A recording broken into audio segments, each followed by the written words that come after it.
ठीक हो गया, चलें, गुड, चलें, लेट्स स्टार्ट देन। आज डॉक्टर आयजा ने केस प्रेजेंट करना है।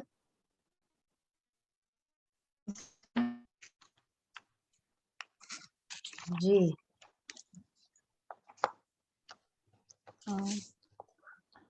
Madam, patient is 30 years old. Just 30 minute Ayza, एक सेकेंड, मुझे जरा वॉल्यूम एडजस्ट कर दो। हाँ जी, जी आयजा, स्टार्ट करते हैं। कोई क्वेश्चंस बीच में वो भी पूछते रहेंगे, कोई और क्वेरीज होंगी वो भी कर लेंगे। जी आयजा, स्टार्ट करें। 30 years, primary cavida, blood group O negative, at 28 weeks of gestation with severe preeclampsia. On admission, blood pressure 160 by 110 millimeter of mercury, pedal edema positive. On abdominal examination, protuberant abdomen with centrally placed inverted umbilicus with abdominal wall edema. Abdomen is soft, non-tender, fundal height of 28 weeks, longitudinal lie and cephalic presentation with fetal heart sound of 138 beats per minute, estimated fetal weight of 1 kg plus minus 0.5. Investigations, platelets, urine depth. Ji sorry, cut गया।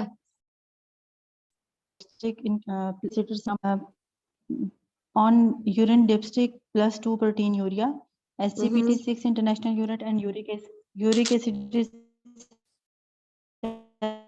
7 milligram per deciliter. ठीक है, good. थोड़ा सा आवाज cut रही है ऐसा आपकी। मैडम आपसे ही हुई है? हाँ आप ठीक है। हाँ जी, लिपस्टिक प्लस 2 से आगे दोबारा से बोल दो।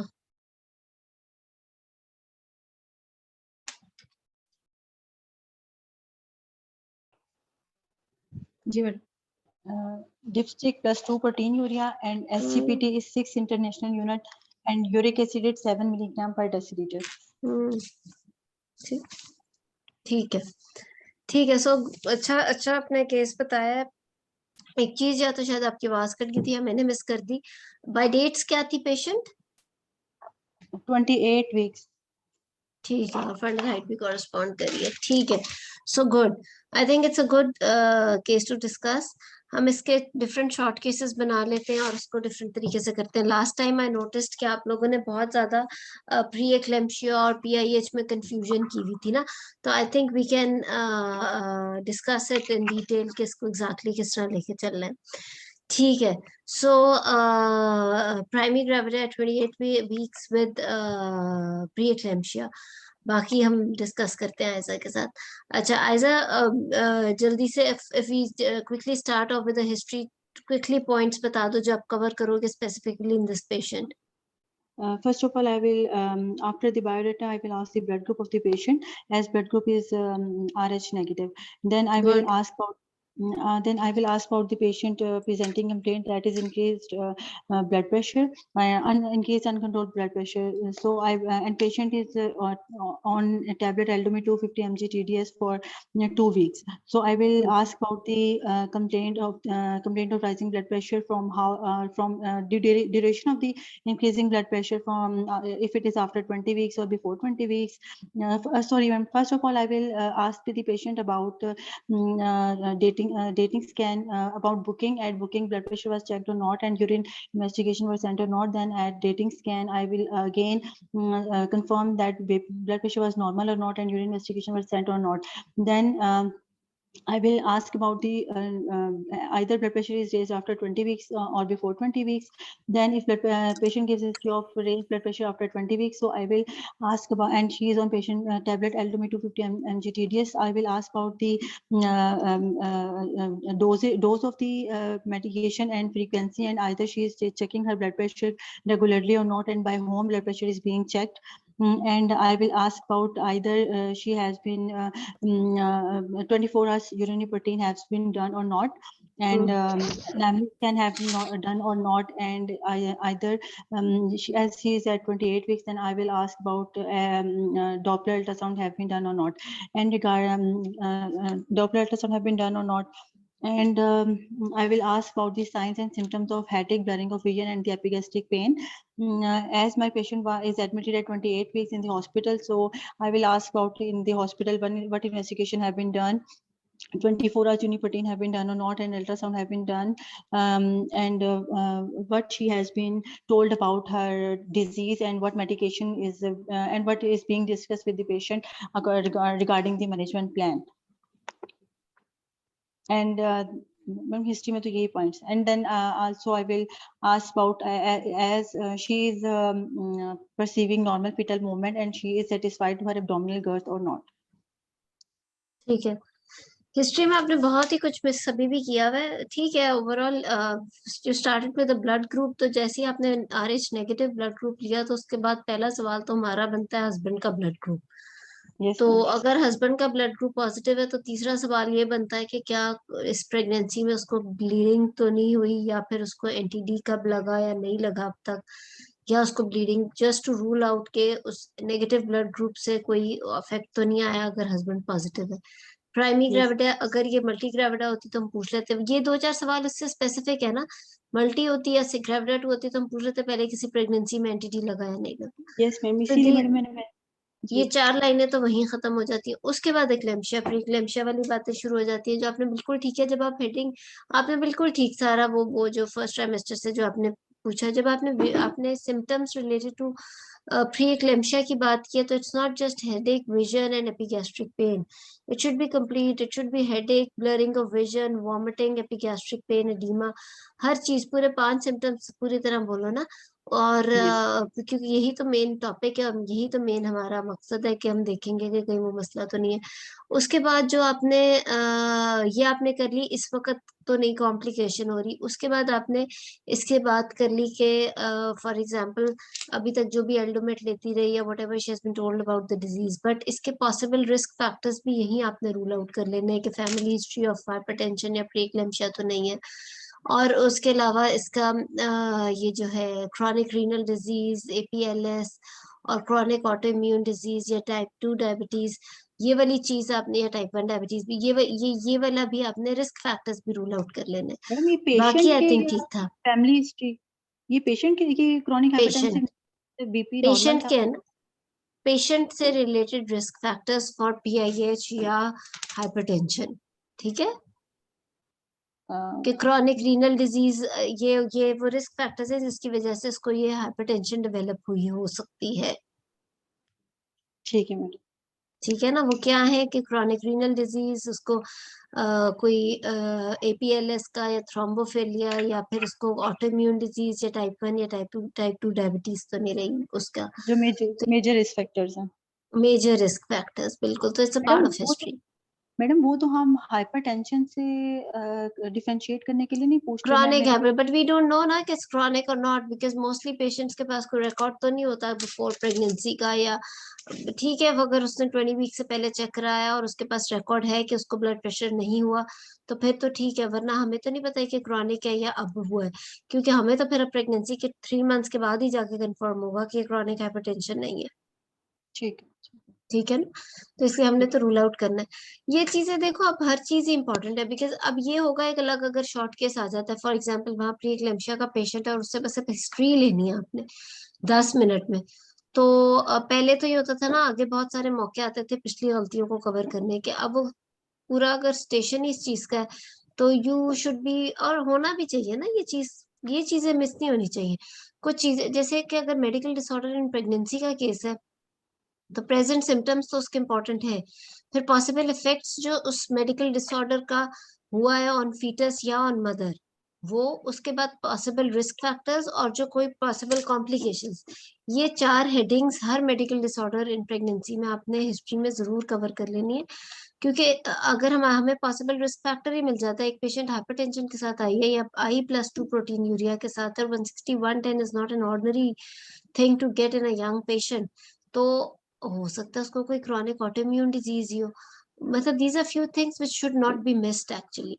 तो ये आप उसको हिस्ट्री में ही वो चीज क्लियर करोगे। ठीक है, सो यस गुड। एग्जामिनेशन के आपने अच्छे हमें पॉइंट्स बता दिए थे, मेरा ख्याल है क्विकली इन्वेस्टिगेशंस पे ही आ जाते हैं। आपने जो इन्वेस्टिगेशंस बताई उसके अलावा what other than baseline, what investigations you would have done in this patient?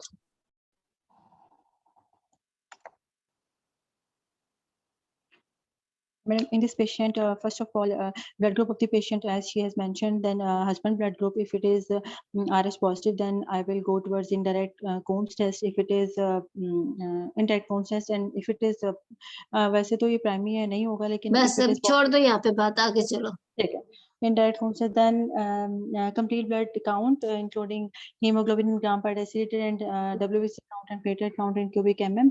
Then fasting blood sugar or random blood sugar, whichever is available, and hepatitis B, C, and COVID PCR, and midstream urine complete examination for microscopy for pus cells and biochemistry for sugar and proteins. Then liver function tests, including the SGPT and SGPT and LDH, and renal function tests, including serum urea creatinine and uric acid, and 24 hours urinary protein. And then I need first investigations in and then for fetal surveillance I need dating scan, anomaly scan, and recent scan. And temperature, blood pressure record, and treatment ticket, and fetal kick count chart, and Doppler if it is done. Good, ठीक है. तेरा मैं एक दफा mute करूंगी सबको, आप अपने आप को अनम्यूट कर लेना. ठीक है, गुड. आई थिंक इन्वेस्टिगेशंस अच्छी मांगी हैं ऐसा ने, और अब ये कर सकते हैं हम. इसके अलावा कोई और इन्वेस्टिगेशन? मैम प्री-क्लैम्सिया में तो यही है, फिर हाइपरटेंशन के लिए बाकी आती हैं. क्या है और? हाइपरटेंशन में बल्कि हाइपरटेंशन में भी यही है, वो जनरल फिजिकल में. हाइपरटेंशन में भी यही होंगी सारी. बिल्कुल, और क्या. बिल्कुल ठीक है. अच्छा, आपने डॉपलर वाली क्या बातें की हैं? अल्ट्रासाउंड मांगा, एनॉमली, वो फर्स्ट ट्राइमेस्टर स्कैन, एनॉमली और रीसेंट स्कैन. उसके बाद आपने डॉपलर भी मांगा है? यस मैम, 28 वीक्स पे इफ डॉपलर. क्यों? क्योंकि there is risk of IUGR if it is preeclampsia, then I will baseline Doppler. Good, I need baseline ठीक है. Doppler. इवन अगर क्रॉनिक हाइपरटेंशन भी है तो भी रिकमेंडेड है बेसलाइन. अगर प्री एक्लेम्शिया है तो भी रिकमेंडेड है. ठीक है, गुड. ठीक हो गया. चलो, और किसी ने कुछ? सॉरी, मुझे ये कोई इमरजेंसी कॉल ना, 1 मिनट में आपसे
नो वॉइस।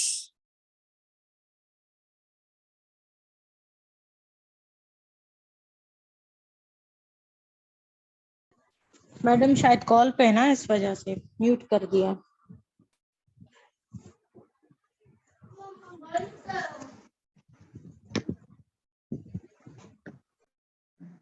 हाँ जी, सो सॉरी, असल में वो एक इमरजेंसी कॉल आ गई थी मुझे। अच्छा ठीक है, सो यस, इन्वेस्टिगेशन तो बिल्कुल यही है मोर और लेस। और ठीक है, so I think we can start doing the management. फिर इसी सिनेरियो को थोड़ा बहुत बदल के फिर हम फर्दर मैनेजमेंट कर लेंगे। किसी और ने कोई क्वेश्चन, कुछ और कोई चीज ऐड करनी है तो बता दें। LFTs, RFT, serum uric acid, ma'am इसमें फंडोस्कोपी कराएंगे? स्पार्क प्रोटीन रेशियो मांगेंगे? जी बताएं। और मैम यूरिक एसिड Good. मांगेंगे इसमें, तो क्यों मांगेंगे? यूरिक एसिड इन्होंने बताया, मांगा भी था जब +2 इसमें मैम प्रोटीन स्पार्क यूरिया आया। Protein ratio, spark protein ratio मांगेंगे या इसमें 24 आवर्स यूरिन प्रोटीन मांगेंगे? बिल्कुल बिल्कुल, ठीक है। मैम लेकिन यूरिक एसिड की क्या इम्पोर्टेंस है? यूरिक एसिड आपको डिफरेंशिएट करता है between chronic hypertension and the PIH. If it is so high, madam ji ये आज़ा। काइंडली एक्सप्लेन कर दें, मतलब जिस तरह गाइडलाइंस में भी थोड़ा सा ये कंसेप्ट है कि ना, अगर फीटल प्रोग्नोसिस देखना हो या मैटरनल प्रोग्नोसिस देखना हो तो कहते हैं फीटल प्रोग्नोसिस के लिए यूरिक एसिड कराना चाहिए और क्रोनिक हाइपरटेंशन के लिए सीरम क्रेटिनिन कराना चाहिए। इसमें मैडम ट्राई है, ये कभी नहीं समझ आया। ना ना, ये कोई इतना वो रिलायबल नहीं है। देखो मेरी बात सुनो, इसमें कंफ्यूज ना हो, और ना ही ये वाइवे में बात करनी है। ये बड़ी कंट्रोवर्शियल और कंफ्यूजिंग बात है। It's not exactly for the prognosis. Yes, many people consider it as a prognosis as well. Prognosis क्यों? क्योंकि अगर सीरम यूरिक एसिड बहुत हाई है तो definitely it's a chronic hypertension जो कि बहुत प्रोलॉन्ग नॉन कंप्लायंस को शो करती है। बट डेफिनेटली ये बात कर देना कि अगर यूरिक एसिड बहुत हाई है तो फीटल प्रोग्नोसिस बहुत बुरा है, it's not a definitive thing. क्योंकि अगर कई दफा आपको यूरिक एसिड बहुत हाई आता है और आपका प्रोटीन यूरिया +2 है लेकिन आपका PIH कंट्रोल चल रहा है, तो +2 में तो वो माइल्ड प्री एक्लेम्शिया में आ गया ना। तो serum uric acid is not a criteria जिसके ऊपर आप डिलीवरी प्लान कर लेते हो कि because serum uric acid is high which means के पुअर फीटल प्रोग्नोसिस है, तो मैं अब इसका वो कर दूं, डिलीवरी प्लान कर दूं। It's not like that, it has to be complete scenario. Similarly for maternal में तो यस ऑफ कोर्स, अगर क्रिएटिनिन ज्यादा आएगा तो इट मींस के क्रॉनिक हाइपरटेंशन है जिससे रीनल कॉम्प्रोमाइज स्टार्ट हो गया है। बट अगेन क्रिएटिनिन सिर्फ ज्यादा आना is not going to be an indication for delivery in eclampsia pre eclampsia. इसके अंदर जो आपकी डिलीवरी का है ना प्लान या termination of pregnancy, that all depends on the whole scenario, the whole clinical scenario. It's the symptoms, it's the pre-eclampsia, whether it's mild or severe, blood pressure का control, उसकी एग्रेवेटिंग सिम्टम्स, बिगड़ते हुए भी हालत patient की, या फिर imminent eclampsia या eclampsia. So these things are these are actually the better criteria for deciding for the termination of pregnancy instead of the uric acid or the single creatinine value. बिल्कुल ये बात है कि it can be an indicator but it's not a definitive indicator जिसके ऊपर हम ये decide कर लें। ठीक है इसमा? Thank you madam. मैम अस्सलाम वालेकुम। हाँ जी जी, वालेकुम सलाम। मैम मुझे इस चीज की समझ नहीं आ रही कि हम लोग जब यूरिन कंप्लीट करते हैं तो उसमें फिर बायोकेमिस्ट्री में हम लोग प्रोटीन और शुगर देखते हैं। अगर प्रोटीन की क्वांटिफिकेशन का वे ऑफ मतलब 4 वेज है ना, उनमें से one of them is dipstick है। तो और अगर हमारे पास डिपस्टिक ना हो तो हम यूरिन से देख लेते हैं, और यूरिन में मैम जितनी आएगी फिर अकॉर्डिंगली हम 24 आवर या फिर प्रोटीन क्रेटिनिन देख फैसला या करते फिर प्रोटीन। हाँ जी बिल्कुल। मैम, यूरिन में जितनी आएगी उसके अकॉर्डिंगली फिर हम फर्दर ये टेस्ट करेंगे, ये यूरिन वाली को लेकर हम प्री इक्लेम्शिया को मेंशन कर देंगे? देखो बात ये है कि अगर सिंगल यूरिन कंप्लीट पे +2 आ गया and there are no pus cells, you can label patient as pre eclampsia. इसको further 24 hours protein urinary protein करके हम रिकन्फर्म करेंगे और अपनी क्वांटिफिकेशन कर लेंगे कि वेदर इट्स माइल्ड और सिवियर। हाउएवर लेकिन अगर प्रोटीन यूरिया के साथ साथ पस सेल्स भी हैं तो फिर ये डेफिनेटली वो नहीं होगा सिर्फ प्रीक्लेम्शिया। फिर हमारी कंफर्मेशन होगी कि अगर हाई ब्लड प्रेशर के साथ proteinuria but there are pus cells also, तो before labeling her as pre-eclampsia it's better to do 24 hours collection because pus cell से भी आपकी प्रोटीन यूरिया की रिपोर्ट खराब हो सकती है। अस्सलाम वालेकुम डॉक्टर मीन रुबा, मुझे मैम एक बात समझ में नहीं आती जी कि जो निकल है ना यूरिक एसिड का वो गाइडलाइन में कोई जिक्र नहीं है कि आप करवाएं, लेकिन आप प्रैक्टिकली करवाते हैं। क्या हम एग्जाम में बात करनी है नहीं करनी? पूरी गाइडलाइन में यूरिक एसिड का जिक्र ही नहीं है। करनी है Madam, करनी है uric पर acid is a first investigation which altered in chronic hypertension or preeclampsia. हाँ, तो यूरिक एसिड आपने करनी है। मेरा ख्याल है डॉक्टर निगत बिल्कुल ठीक कह रही है, जो उन्होंने स्पेसिफिक इन्वेस्टिगेशंस ये चेक करना पड़ेगा कि उसके अंदर यूरिक एसिड का जिक्र है या नहीं है। लेकिन बात यह है कि अगर नहीं भी है तो बाकी सारी किताबों में यूरिक एसिड का जिक्र नहीं है उनकी लिस्ट में। आप सही Madam, कह रहे हैं। RFT में uric acid और serum electrolytes आ जाते हैं रीनल फंक्शन और लिवर रीनल फंक्शन टेस्ट में। अगर मैम आप इसमें तो क्रिएटिनिन प्रीडिक्शन प्री एक्लेम्शिया की प्रीडिक्शन के लिए तो यूरिक एसिड कराते हैं, लेकिन वंस डायग्नोस्ड प्रोटीन यूरिया आ जाए तो फिर इसमें यूरिक एसिड का कोई रोल नहीं होता है ना। तो इसीलिए गाइडलाइंस ने यही कहा है कि पहले यूरिक एसिड, इसमें गाइडलाइन में जिक्र नहीं है लेकिन दूसरे बुक में है कि अगर प्रीडिक्शन के लिए सिर्फ क्रॉनिक हाइपरटेंशन या हाइपरटेंशन है तो आप सुपर इम्पोज प्री एक्लेम्शिया के लिए पहले यूरिक एसिड करा ले। अगर वो नहीं है तो इसका मतलब है कि नहीं है प्रीडिक्शन प्री एक्लेम्शिया की, तो उसके लिए इसका रोल है। अदरवाइज वंस प्रीएक्लेम्शिया करा डायग्नोस हो सकते गया हैं तो यूरिक एसिड बिल्कुल। का कोई एक आप रोल नहीं है। बेसलाइन भी तो करा सकते हो ना, एक बेसलाइन के लिए भी मेरा ख्याल है करा लो। अपनी स्पेसिफिक इन्वेस्टिगेशंस में यूरिक एसिड बोलो। उसकी वजह ये है कि इसकी 2-3 रीजंस आ जाते हैं to differentiate it from the chronic hypertension and then again के लेकिन अगर वही बात है कि अगर आज प्रोटीन यूरिया कई दफा अगर आपका हाई ब्लड प्रेशर आ रहा है, बहुत ज्यादा सिवियर पीआईएच की तरफ है, तो आप कई दफा डेली प्रोटीन यूरिया भी करा रहे हो। अगर आज आपका प्रोटीन यूरिया नेगेटिव आया तो क्या आप आज नहीं कराओगे, कल कराओगे uric acid? So there is no harm कि जब आप एग्जाम में भी इन्वेस्टिगेशन मांग रहे हो तो आप यूरिक एसिड भी मांग लो।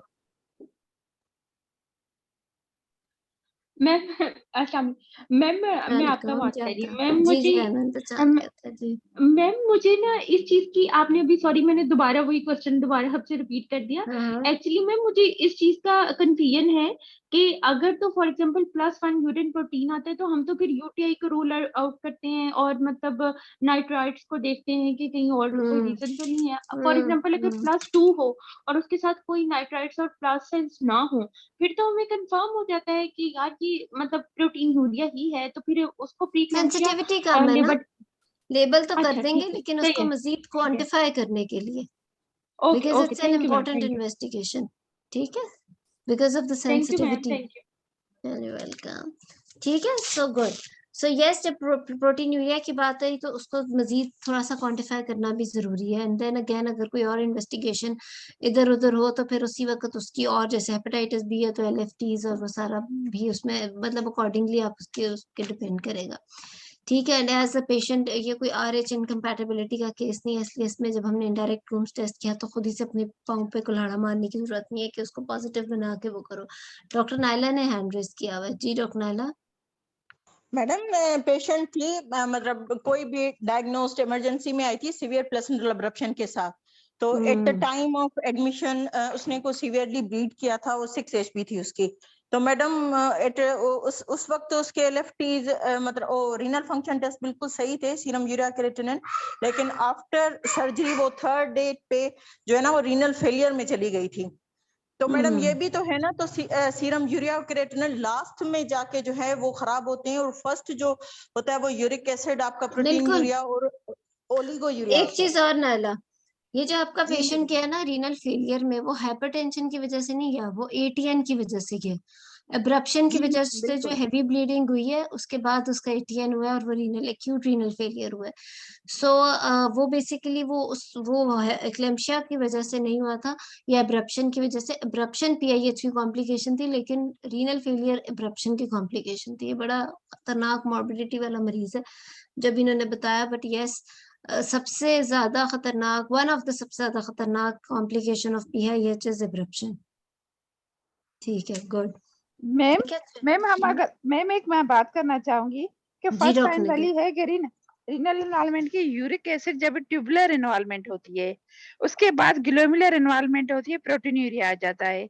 वंस प्रोटीनूरिया आ गया, हमारा डायग्नोसिस प्री एक्लेम्सिया बन रहा है, तो फिर हमें यूरिक एसिड इनिशियल रिपोर्ट कराने की जरूरत क्या है, जबकि इससे पता तो मेरी चलता है हमारी बात सुनो, डिजीज एडवांस हो गई है। Protein urea with chronic hypertension या क्या वो tubular disease with glomerular disease नहीं हो सकती? मैम मैं ये बिल्कुल हो कह रही हूँ सकती। कि क्रॉनिक हाइपरटेंशन नहीं है, प्री एक्लेम्सिया में अगर एक पेशेंट है, हाँ, उसका अगर इनिशियली वो पहले आपको कंफर्म्ड है। ट्यूब्यूल्स, हाँ कंफर्म है, ट्यूब्यूल से पहले इन्वॉल्व होंगे, उसके बाद आपकी हाँ, ग्लोबुला अगर तो इन्वॉल्व हो आपको जाएंगे। पता है कि वो क्रॉनिक हाइपरटेंशन नहीं है, उसके पास कोई रिटन रीडिंग थी या उसने कभी विजिट किया हुआ था डॉक्टर के पास जिसमें उसका BP चेक हुआ हुआ था, तो फिर तो चलो, फिर आप यूरिक एसिड ना कराने को जस्टिफाई कर सकते हो। ठीक है, फिर डॉक्टर निगत की बात ठीक है।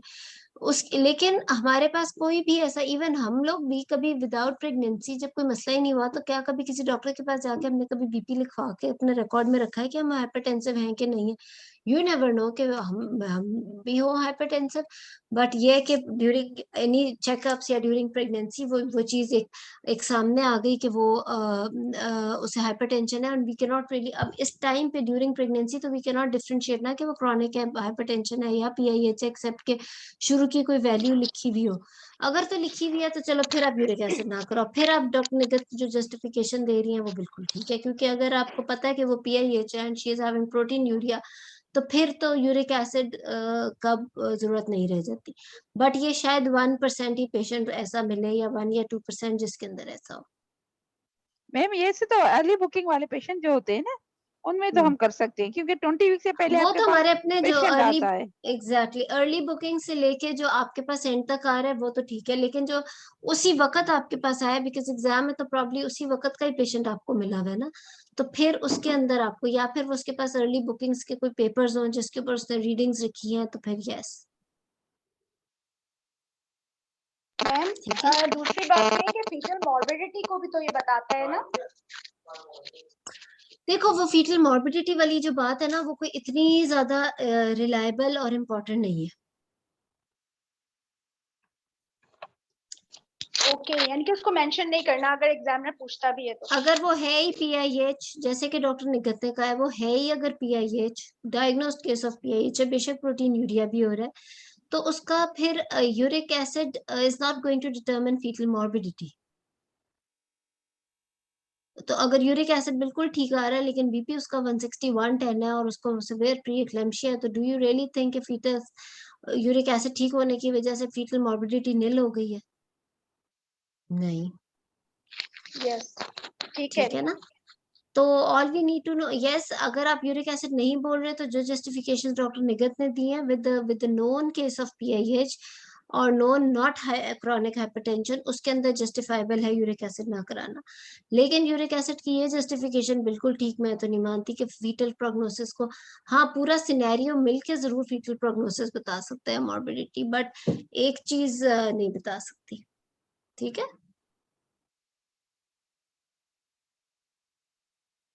चलो गुड। अच्छा, अगला सवाल जो मैंने डॉक्टर आयजा से पूछना था, इसकी possible complications for mother in foetus.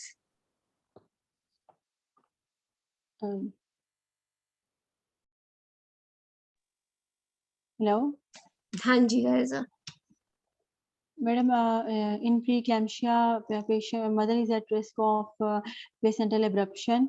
Placental abruption है और उसमें increased risk of induction, increased risk of induction है, और उसमें cesarean section, risk of cesarean section increases, and in baby there is risk of the intrauterine growth retardation है, preterm delivery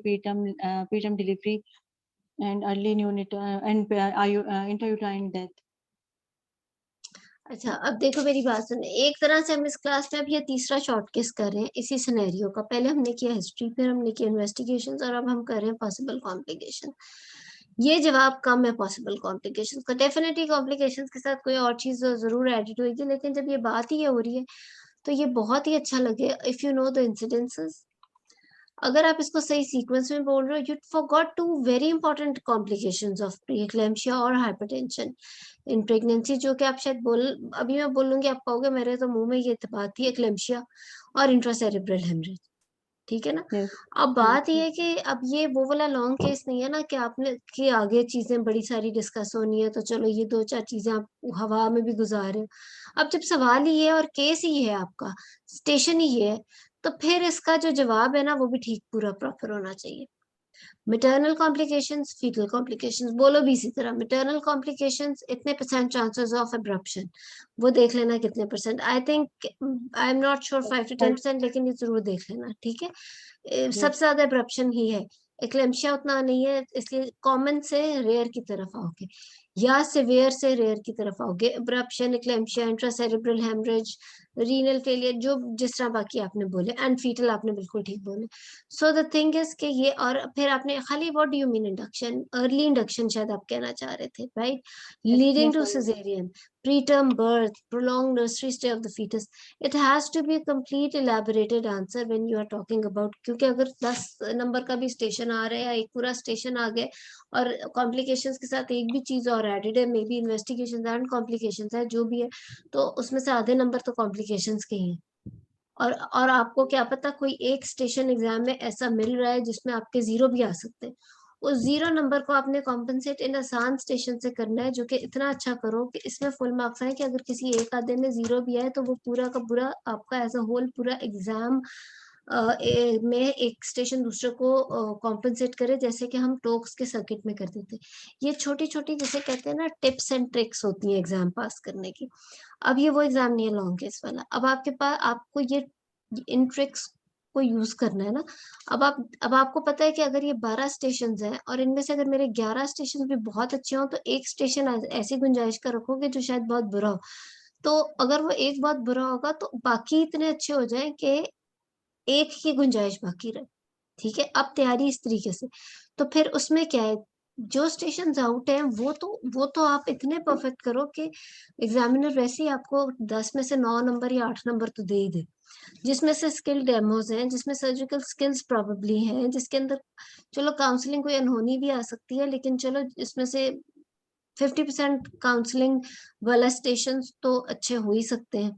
and then ये PIH की complications या investigations, या ये तो वो चीजें हैं जो कि वैसे ही फुल मार्क्स लेने चाहिए इसमें ना। तो इसकी तैयारी इस तरीके से करनी पड़ेगी।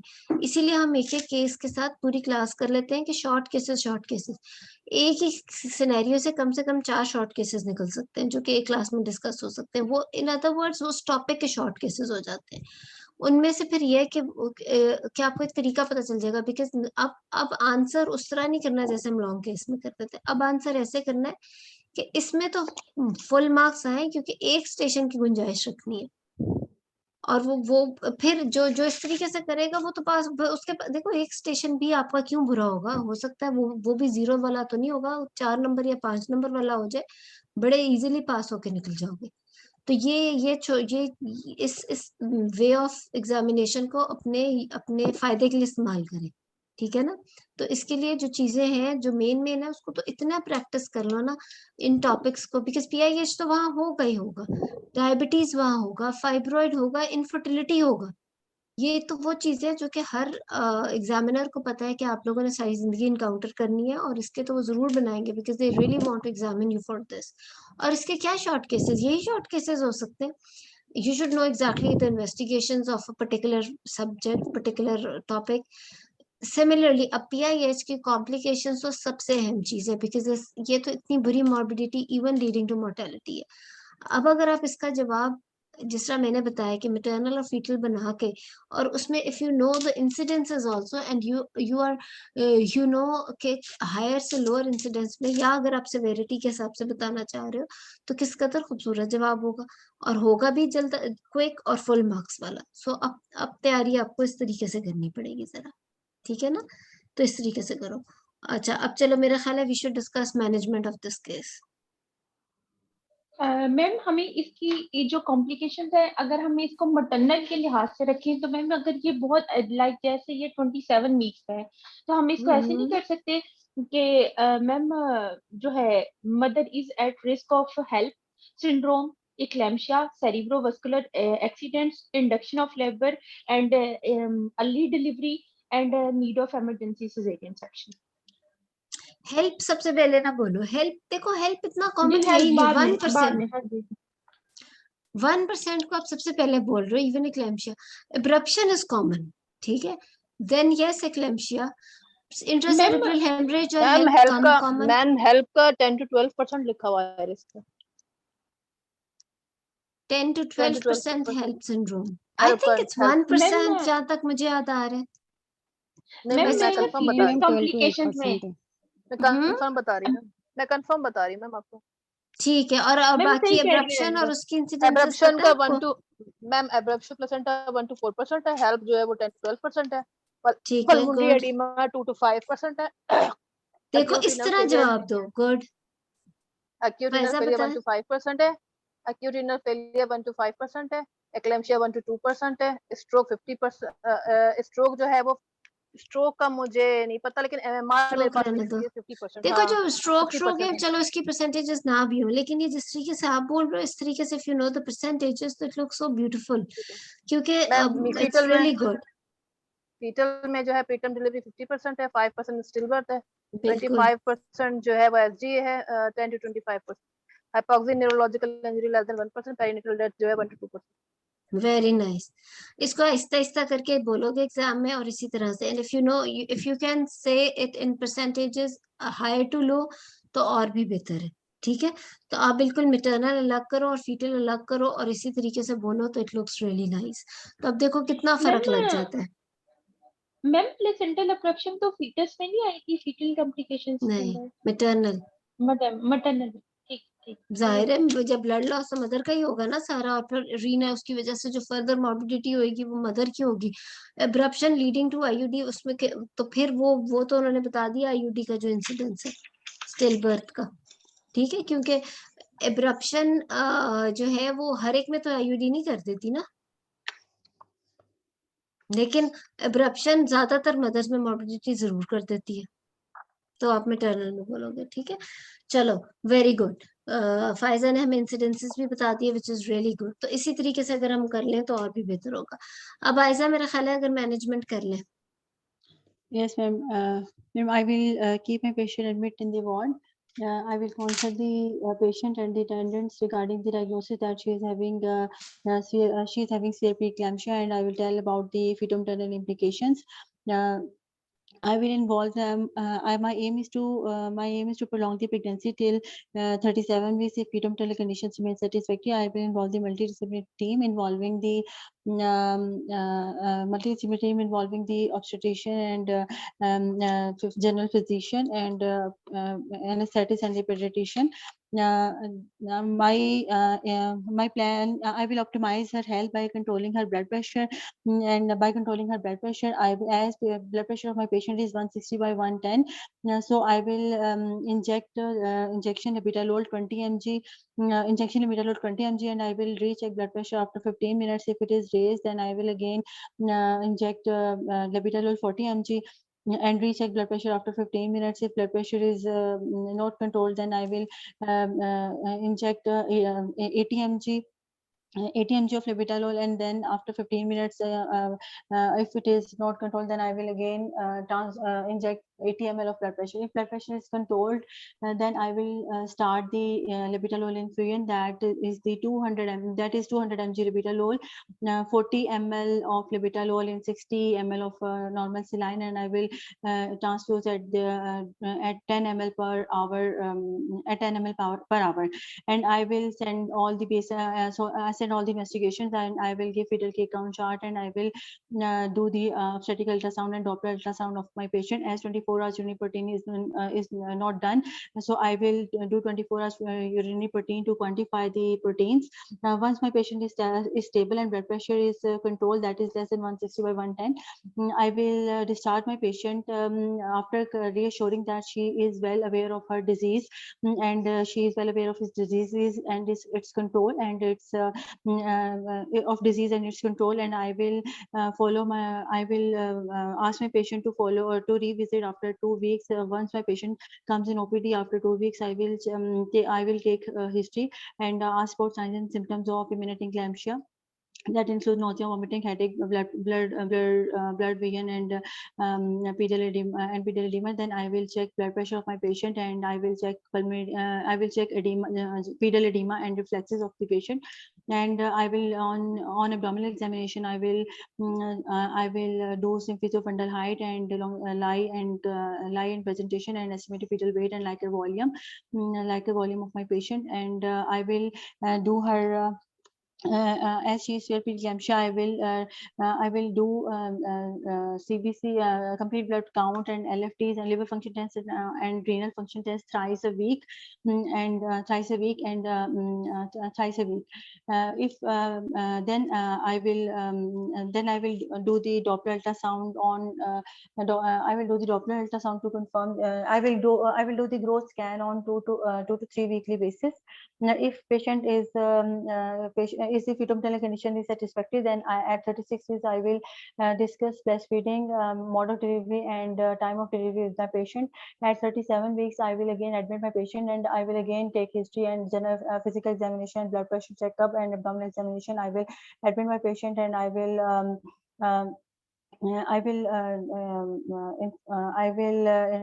give steroid cover to my patient, and repeat the investigations and ultrasound of the patient. And I will wait for spontaneous onset of the labor till 37 weeks if my patient goes into the spontaneous labor.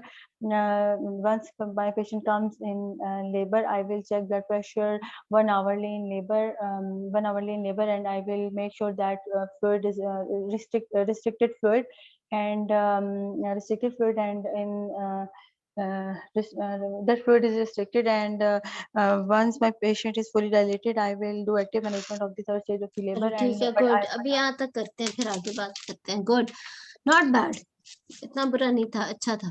देखो, no doubt it is an emergency. सबसे पहले तो अगर आप ये start करो कि it's an emergency situation, 16110, I will keep her in the labour ward because of her blood pressure, और फिर काउंसलिंग और वो सारा कुछ आपने स्टार्ट किया लेबेटिल और इन्फ्यूजन से, बिल्कुल ठीक है. जिस तरह आप अपने डिपार्टमेंट में करते हो उस तरीके से करो. अगर कोई हाइड्रोलाजीन से करता है, हाइड्रोलाजीन से करें. बट डेफिनेटली फिर आप एक चीज बीच में आपने भी मिस कर दी, ओरल एंटी हाइपरटेंसिव, और थोड़ा सा डिस्चार्ज कर देने वाली बात बहुत जल्दी कर दी.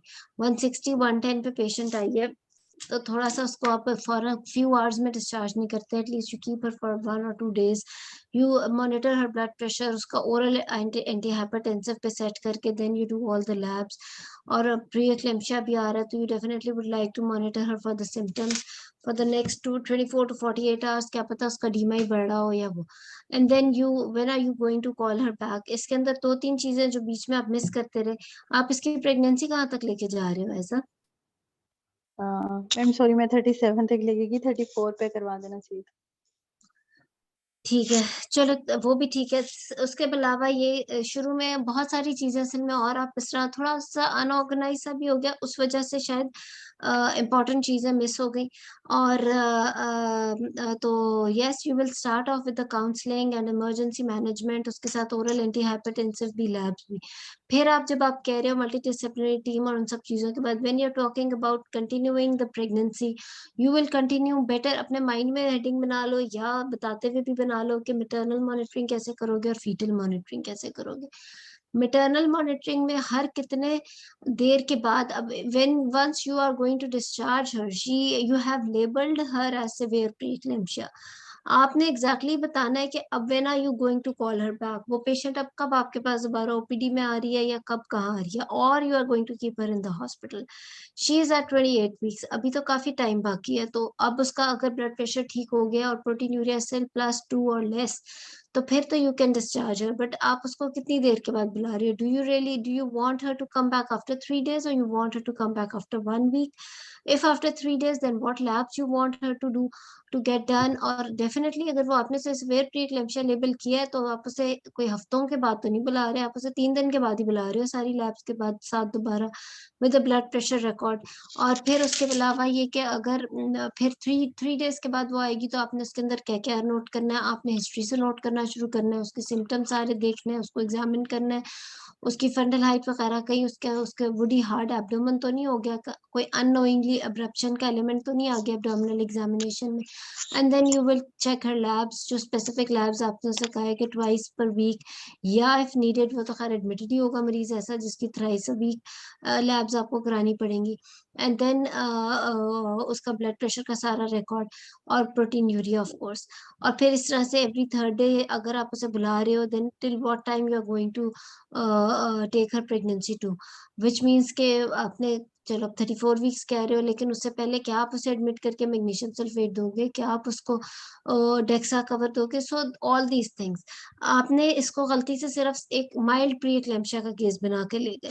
तो this was a big difference. She is a case with 160 110 blood pressure, और आपने आपके अकॉर्डिंगली तो ये सिवियर प्री, अभी तो मैंने इस बात पे भी आना था कि how do you label her, is she severe preeclampsia, she is, what do you think, what type of preeclampsia she is having? So if she is severe preeclampsia, फिर वो मैनेजमेंट नहीं है जो आपने की है। उस पे क्या हो?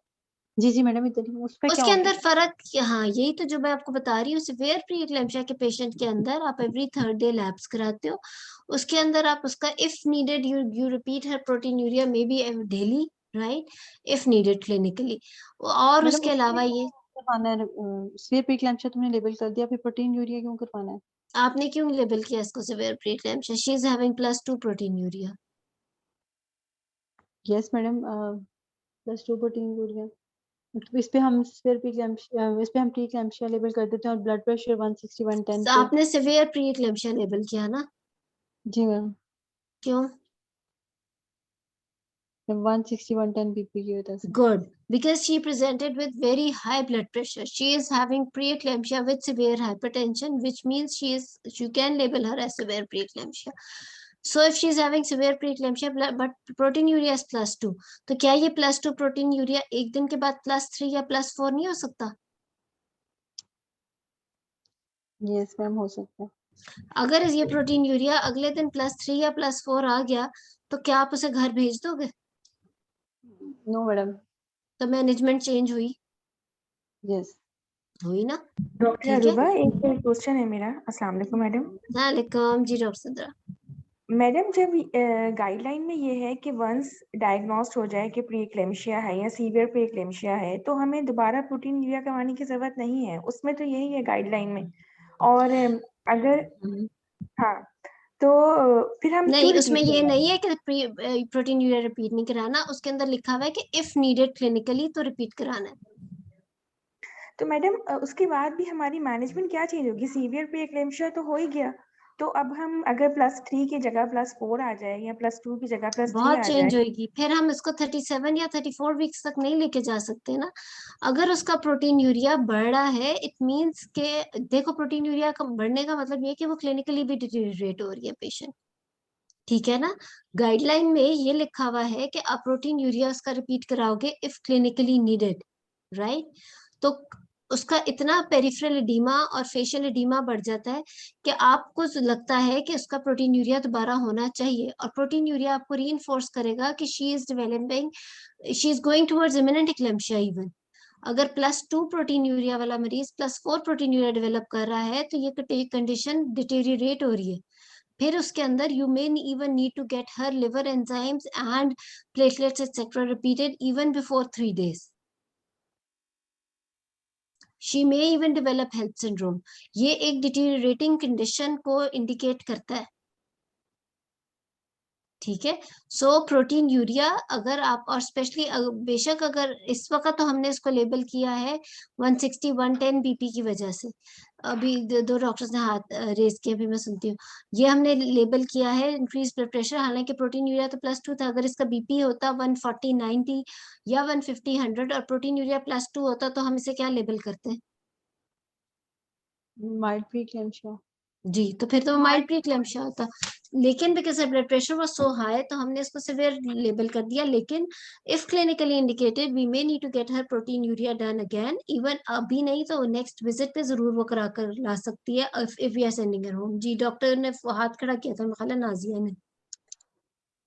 जी मैडम, बस ये पूछना था, आपने बता दिया वो प्रोटीन यूरिया का। बिल्कुल मैडम, ये लिखा है कि साइन सिम्टम्स जब डेवलप होंगे ना हाँ, ये गाइडलाइंस ऐसा में। नहीं लिखा कि आप रिपीट, ये कहाँ है? जी, जी, बिल्कुल नहीं। जी, और जी, ना ही वार्ड्स में ऐसा होता है। जो पेशेंट एडमिटेड होते हैं या any patient who is developing pre eclampsia या कोई पेशेंट हाइपरटेंशन का है, इट इज नॉट लाइक एक दफा प्रोटीन यूरिया, कई दफा हम उसका रिपीट कराते हैं, कई दफा डिस्चार्ज करते हुए रिपीट कराते हैं, पोस्टमार्टम में रिपीट कराते हैं। जी। मतलब मैडम अगर मैम एंटीनेटली के तो हमारा एम यही होगा madam, to plan the delivery की अर्ली चाहिए ना हमें इस प्री प्रोटीन एक्लेम्शिया यूरिया तो जी, specially if it is severe pre eclampsia, तो फिर तो वो मैनेजमेंट तो ऐसा की ठीक थी कि हम उसको 34 वीक्स पे करेंगे। लेकिन यस, इफ शी डजंट, उसका प्रोटीन यूरिया नहीं बढ़ता और बीपी बिल्कुल ठीक रहता है, और because of nursery if you want to even continue beyond 34 weeks, she is going fine clinically, तो फिर आप उसे 37 तक भी ले जा सकते हो। लेकिन अगर तो उसका, लेकिन इट्स वेरी अनलाइकली कि एक पेशेंट जो 160 110 पे भी पहुंच गई है और विद प्रोटीन यूरिया, कि वो 34 वीक्स तक जाके भी इम्प्रूव की हो। तो फिर, but if you are planning to deliver at 34 weeks, you need to admit her at least 24 hours before her delivery. उसको मैग्नीशियम सल्फेट दो, उसका डेक्सा कवर का देखो, और फिर उसका प्लान करें। ये 2-3 चीजें उन्होंने मिस की थी जी। ऐसा मैम ये मैडम ऐसे जी, आप नहीं है कि मैम ये तो ऐसे गाइडलाइंस के अकॉर्डिंग तो ये नहीं, मुझे जो समझ आती है कि मैडम आपने रोजाना प्रोटीन यूरिया करना है उसका। अगर वो नेगेटिव आ रहा हो और आपको साइन सिम्टम्स लग रहे हो कि डेवलप करिए, तो फिर आप रोजाना करते रहो। वंस इज पॉजिटिव लाइक +2 या फिर एल्बुमिन रेशो ज्यादा आ जाए तो वो लेबल हो जाती है, उसके बाद दोबारा नहीं कराना होता, ऐसा नहीं है? नहीं, ऐसा नहीं है। उसके बाद अगर आपको क्लिनिकली इंडिकेटेड लगे तो you can get it repeated, क्योंकि एडीमा अगर ओके बहुत ज्यादा बढ़ गया है या उसके सिम्टम्स डेवलप हो रहे हैं, तो आप +2 प्रोटीन यूरिया ही नहीं लेके बैठ जाओगे। Okay ma'am, thank you. Madam मैंने ये पूछना था एक, तो मैडम ऐसा इसका सीवियर प्रीक्लैम्सिया का टाइम ऑफ रिलीज 34 है और माइल्ड प्रीक्लैम्सिया का 37 है। हाँ, देखो माइल्ड प्री एक्लेम्शिया के अंदर जस्ट बिकॉज ऑफ नर्सरी आप उसको अगर कंटिन्यू कर सकते हो तो it's better, you can take it. Actually इसका हार्ड एंड फास्ट तो कहीं लिखी नहीं हुई कि इतने वीक्स पे करना है। इवन गाइडलाइन में भी है कि नॉट बिफोर, जैसे PIHB नॉट बिफोर 37 वीक्स, इस तरह लिखा हुआ है। तो आप, ये सारा क्लिनिकल सिनेरियो पे बेस्ड होता है। अगर mild pre eclampsia and her blood pressure is now normal, तो आप उसको with strict monitoring you can take her to 37। अगर वो प्री एक्लेम्शिया नहीं है, सिर्फ हाइपरटेंशन है, माइल्ड हाइपरटेंशन है, तो you can even take her, अगर मेडिकली ट्रीटेड है तो you can even take her to 38 और 39 वीक्स, अगर वो ट्रीटेड है। अगर वो विद प्री एक्लेम्शिया तो नॉट बियॉन्ड 37 वीक्स। अगर वो सिवियर प्री एक्लेम्शिया वाला है तो 34 वीक्स। अगर वो इमिनेंट एक्लेम्शिया है तो immediately at the moment of presentation you should plan the delivery with in 6 hours. और मैडम ये पूछना था कि ये जो क्रोनिक हाइपरटेंशन है उसमें हमने डेली डिपस्टिक करवाना होता है और ब्लड इन्वेस्टिगेशंस की सीक्वेंस में करवानी है हाइपरटेंशन में? देखो, क्रॉनिक हाइपरटेंशन और उसके अंदर भी वही वाला सारा सीक्वेंस है जो कि उसके अंदर है, मोर और लेस तकरीबन PIH वाले के अंदर। तो उसके अंदर डिपस्टिक आप डेली तो जब तक वही आपदा वाली बात के पॉजिटिव नहीं आ जाता आप उसको करा सकते हो, बट नॉट डेली। अगर वो माइल्ड हाइपरटेंशन वाला पेशेंट है तो उसके अंदर तो at the time of presentation करा लो, और फिर नेक्स्ट इफ क्लिनिकली इंडिकेटेड, या फिर उसके नेक्स्ट विजिट पे उसे कह दो कि कराती हुई आए, अगर हाइपरटेंशन कंट्रोल्ड है। अगर वो सिवियर हाइपरटेंशन हो गई है विदाउट प्रोटीन यूरिया, तो फिर आप उसका again at the time of presentation और वीकली करा लेते हो। और अगर वो प्री एक्लेम्शिया डेवलप हो रहा है तो फिर आप उसका ट्वाइस अ वीक या उस तरीके से सारी लैब्स करा लेते हो, या फिर सिवियर प्री एक्लेम्शिया वाला। Proteinuria once it comes, pre eclampsia आ जाता है तो फिर उसके बाद इफ क्लिनिकली इंडिकेटेड तो फिर करा लोगे। Yes ma'am. ठीक और है, एंड आई मैडम थिंक एक और, गाइडलाइन में भी ये लिखा हुआ है, and this is exactly madam what we guideline do में इन उसने आवर मेंशन रिकॉर्ड्स। नहीं किया हाँ, हाइपरटेंशन लेकिन का वो नहीं इसलिए मेंशन नहीं किया क्योंकि ये एक्चुअली हाइपरटेंशन एंड प्रेगनेंसी का ही है ना, जो मैं आपको बता रही हूँ कि अगर सिर्फ हाइपरटेंशन एंड प्रेगनेंसी है तो फिर आप जो हो at the time of presentation protein urea कर लो, और इफ क्लिनिकली इंडिकेटेड फिर रिपीट कर लो। लेकिन ऑफ कोर्स अगर बी ब्लड प्रेशर 160 110 या बियॉन्ड हो गया, यानी सिवियर हाइपरटेंशन हो गया, तो फिर आपको protein urea at the time of presentation, और उसके बाद वीकली एटलीस्ट, अगर बीपी कंट्रोल हो गया, अगर एक दफा भी उसने 160 110 पे प्रेजेंट किया, या इफ शी इज एडमिटेड, तो आप डेली भी प्रोटीन यूरिया डिप्स्टिक कर सकते हो with this high blood pressure. और अगेन अगर प्री एक्लेम्शिया डेवलप हो गया फिर तो वो हम डिस्कस कर चुके हैं। ठीक है ना? Excuse me Sidra, ma'am, madam madam जो तो ग्रोथ स्कैन होता है वो 2 वीकली होता है, 3 वीकली होता है? ग्रोथ स्कैन तो 2 वीकली होता है, 3 2 वीकली नहीं होता। सीरियल मैम ग्रोथ मुझे एक स्कैन। बात पूछनी है, ये जो IUGR का चार्ट बना हुआ है, इन्होंने AC और एस्टिमेटेड फीटल वेट वीकली करवाया हुआ है गाइडलाइन में, एंड डायस्टोलिक फ्लो जब रिड्यूस होता है तो ये मेरी बात समझ में देखो, नहीं आई कुछ। हाँ ये है IUGR वाली गाइडलाइन, मेरा ख्याल है आप बता रहे हो, है ना फायजा? उसके अंदर जहां पर आपका आता है ठहरो में, हाँ उसके अंदर तो उन्होंने डॉपलर भी पहले इनिशियली तो 2 वीकली, फिर उसके बाद उन्होंने वो वीकली भी किया हुआ है। एक जगह पे जाके जहां बहुत सिवियर किस्म की चेंजेस आ रही हैं उसमें डेली भी आ गया हुआ है। नॉर्मली हमारा जो ग्रोथ स्कैन होता है ना, जो हम वो 2 वीकली ही हम मॉनिटर करते हैं। IUGR के अंदर जैसे कि गाइडलाइन है, एब्डोमिनल सर्कमफ्रेंस इन पर्टिकुलर दिया हुआ है कि चलो, because at times we can not wait for 2 weeks, उसको हम 2 हफ्ते तक वेट नहीं करा सकते कि 2 वीक्स के बाद हम जाके देखें कि इसका क्या कंडीशन है। तो वो हम वीकली ही देख लेते हैं कि अगर एब्डोमिनल सर्कमफ्रेंस उस तरीके से ग्रो नहीं कर रहा तो फिर हमने कोई स्टेप लेना है, या हमें फॉरन इमीडिएटली डॉपलर चाहिए, बिकॉज अगर एब्डोमिनल सर्कमफ्रेंस नहीं बढ़ा तो फिर हम उसका फॉरन से यूट्राइन ये अम्बिलिकल आर्टरी डॉपलर तो करके देखें, एटलीस्ट SD रेशो या वो सारा कुछ, या फिर एंडास्टॉलिक फ्लो एब्सेंट या रिवर्स ना हो रहा, क्योंकि उसके अंदर हमने इमीडिएट स्टेप की जरूरत पड़ सकती है। ऐसा ना हो कि हम 2 हफ्ते ही वेट करते रह जाएं और वो जो एब्सेंट फ्लो था वो रिवर्स बन के हमारे सामने आ जाए और हमारे पास डेक्सा का भी टाइम ना हो या इमीडिएट वो मैनेजमेंट का भी टाइम ना हो। तो इस वजह से IUGR, मुझे मेरा ख्याल है कि गाइडलाइन में इस वजह से उन्होंने वीकली या वो की है। जो 2 वीकली ग्रोथ स्कैन का कॉन्सेप्ट है ना, वो बेसिकली इसलिए कि जैसे if a patient is unsure of dates and we need to rule out कि हमने इसके सीरियल ग्रोथ स्कैन्स कराते हुए लेके जाना है, या फिर जो SGA बेबी है जो कि अदरवाइज फीटल प्लेसेंटल इंसफिशिएंसी वाला पेशेंट नहीं है, it is N SGA baby, तो उसके अंदर हम फिर 2 वीकली कराते जाते हैं कि चलो at least there is no placental insufficiency, तो उसके अंदर 2 वीकली हम करा सकते हैं। लेकिन जो प्लेसेंटल इंसफिशिएंसी वाला बेबी है उसमें 2 वीक्स शायद थोड़ा सा लंबा टाइम हो जाता है, सो उसके अंदर हम फिर भी वीकली एब्डोमिनल सर्कमफ्रेंस से कुछ इन्फ्रेंस निकाल सकते हैं।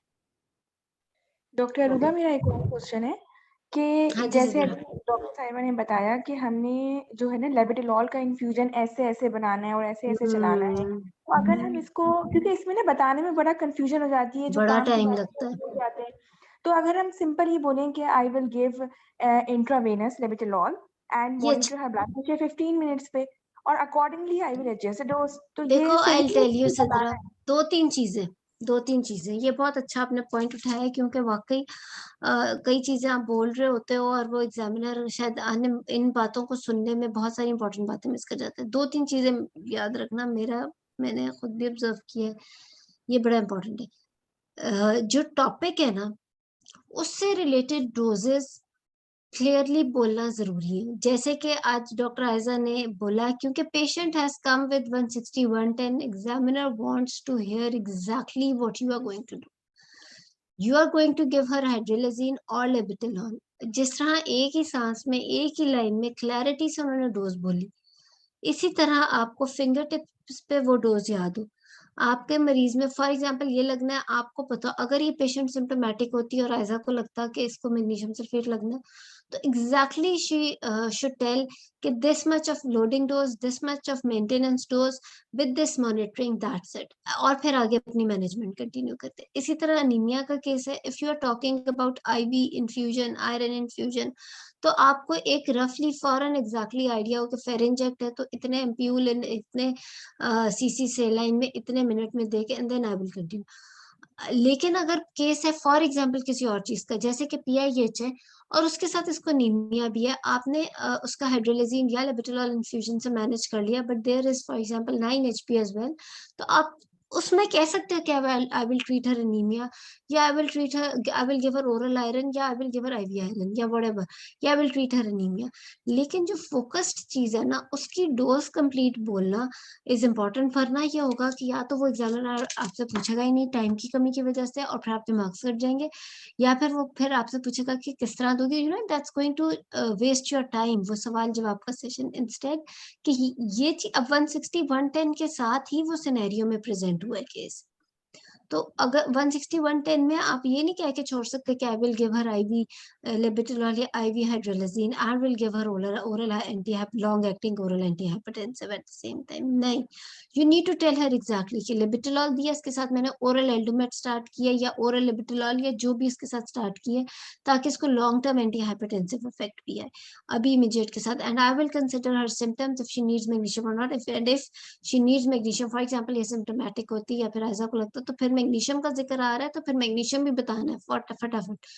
तो ये चीज आपको आइडिया होना चाहिए कि जो फोकस्ड केस है ना, उससे रिलेटेड डोज बोल देना ही बेहतर है, वो आपको एक्स्ट्रा इसकी मार्क्स पेशेंट को तो लगेगी ना मैग्नीशियम सल्फेट मैम? आयजा की इस वाली पेशेंट को पेशेंट को लगेगी या नहीं, ये आप बताओ। मैम लगनी चाहिए ना इसको। और किसी का कोई आइडिया? यस मैम लगनी चाहिए एज ए न्यूरो प्रोटेक्शन भी और टू प्रिवेंट द एक्लेम्प्टिक फिट। नहीं, न्यूरो जी, मैडम प्रोटेक्शन वाला तो ना आप मैम अभी कहो ना, हम कौन सा 24 आवर्स में डिलीवर कर रहे हैं बेबी। मैम उसका सिर्फ जी ब्लड मैम। प्रेशर ज्यादा है, उसमें ब्लरिंग ऑफ विजन और हेडेक, रिफ्लेक्सेस, वॉमिटिंग का तो कोई साइन सिम्टम नहीं है। इसकी मैम लैब और खराब, क्या इसकी बताओ? लैब 24 खराब आवर्स थी ना, 24 लैब आवर्स में खराब थी। डिलीवरी करनी होती है। लैब्स में क्या खराबी थी? मैं यही पूछती, लैब में इसकी यूरिक एसिड पर 7 था और बाकी वो एलएफटी और यूरिक एसिड आरएफटी डज कैसे? Not determine magnesium sulphate. तो मैम मैं पूछ रही हूँ आरएफटी और एलएफटी कैसे थे? हाँ वो ठीक। अच्छा, अगर तो लैब्स ठीक है और इस तरह का पेशेंट है जिसमें 160 110 है और +2 प्रोटीन यूरिया और कोई सिम्टम्स नहीं है, एडीमा या सारा कुछ, सिर्फ एक रीडिंग हाई ब्लड 160 110 के ऊपर मैग्नीशियम नहीं लगेगी। हाँ, अगर 160 110 नीचे नहीं आ रहा डिस्पाइट आईवी इन्फ्यूजन्स, या फिर उसके सिम्टम्स बढ़ रहे हैं या प्रोटीन यूरिया बढ़ रहा है या लैब्स में कोई खराबी आ रही है, फिर मैग्नीशियम सल्फेट की इंडिकेशन बनती है। But single readings, high blood pressure, severe hypertension is not an indication for magnesium. Ma'am severe means इसमें नहीं प्रीएक्लेम्पसिया की लगेगा। मैनेजमेंट में तो मैम सीवियर प्रीएक्लेम्पसिया की मैनेजमेंट में शामिल है ना magnesium sulphate? It's not about the management. Severe preeclampsia आप अगर लेबल कर रहे हो और उसके अंदर ये मैनेज हो जाए, severe preeclampsia हमने इसलिए इसको लेबल किया because she presented with 160 110 blood pressure. But what if इसको एक लेबिटोलॉल की डोज या सिंगल हाइड्रोलाजीन की डोज विद एल्डोमेट से इसका आधे घंटे के बाद बीपी 150 100 आ रहा है और लेटर ऑन इसका बीपी इज नेवर अबव 140 90 और 150 100, तो क्या आप इसको 24 आवर्स का मैग्नीशियम सल्फेट लगा दोगे? नहीं।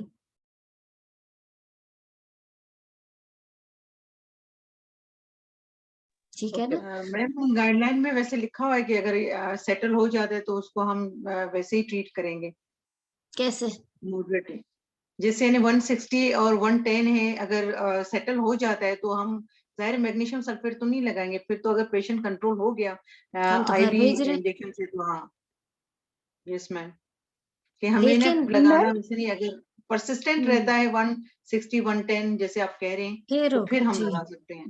Yes ma'am. जी मैम और दूसरा ये कि अगर इसमें साइन सिम्टम होंगे तो फिर तो ये इम्यूनेटिंग क्लैम्शिया होगा, ना सिर्फ मैग्नीशियम सल्फेट लगेगी बल्कि इसकी एग्जैक्टली, डिलीवरी भी होगी। बिल्कुल इस स्टेज पे।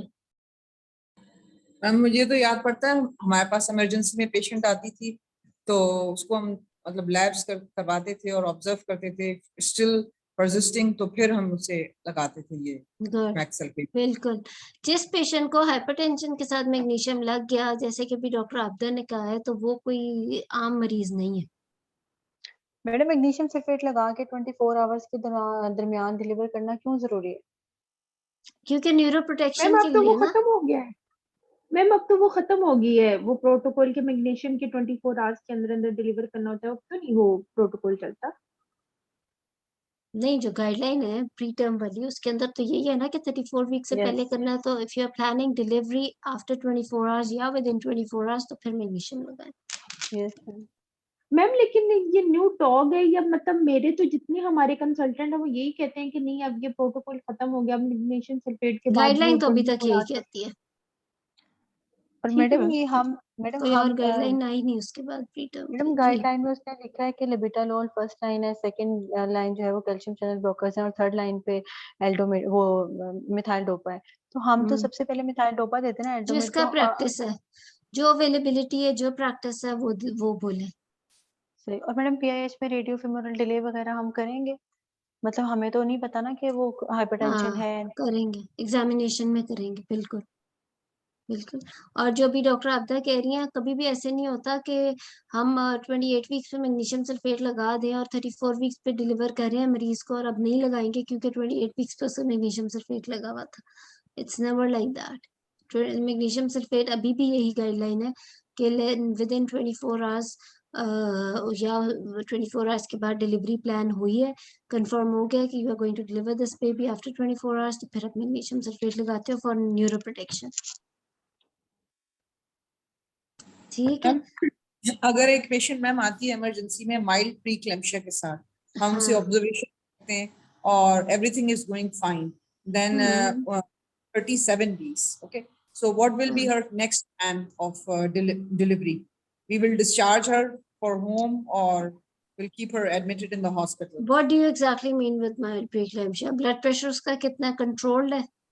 Controlled हो रहा है, मतलब आई है माइल्ड प्रीक्लेम्शिया के साथ, ऑब्जर्वेशन में हमने रखा उसे 5 से 6 घंटे और नॉर्मल हो अगर गया। उसका फर्स्ट विजिट है, यानी कि अगर उसने प्रेजेंट ही प्रीक्लेम्शिया के साथ किया है, मतलब she was otherwise going normal previously, now she has developed preeclampsia and she is at 37 weeks, then according to guideline you can deliver her after any time after 37 weeks, right?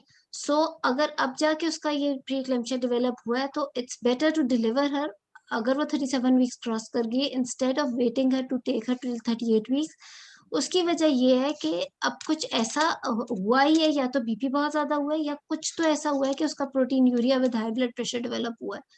तो you never know कि after 24 hours या after 48 hours ये जो bad effect body के अंदर आया है ये बढ़ता ही जाए। तो it's better to go with the guideline.